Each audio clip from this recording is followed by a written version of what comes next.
એક વર્તુળ અને એક લંબચોરસનું ક્ષેત્રફળ સમાન છે તથા તે વર્તુળનો પરિઘ 220 મીટર છે. લંબચોરસની પહોળાઈ 50 મીટર હોય તો લંબાઈ કેટલી થાય? મિત્રો યાદ રાખજો, વર્તુળમાં ત્રિજ્યાની ખાસ જરૂર પડે. સાહેબ વર્તુળનો પરિઘ 2 પાઈ r થાય, એ મને 220 મીટર આપેલ છે, એટલે અહીંથી મને ત્રિજ્યા મળી જાય.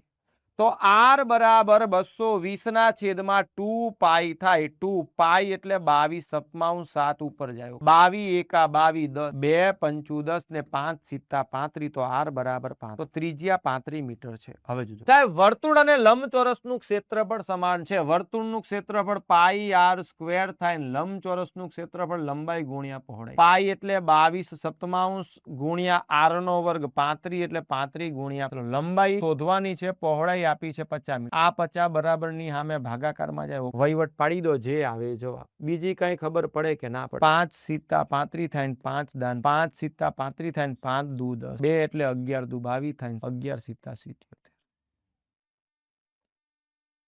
11 ના ઘડિયામાં જવાબ આવે, પણ આ બંને 11 ના ઘડિયામાં આવતું હતું એટલે ડખો થઈ જાય.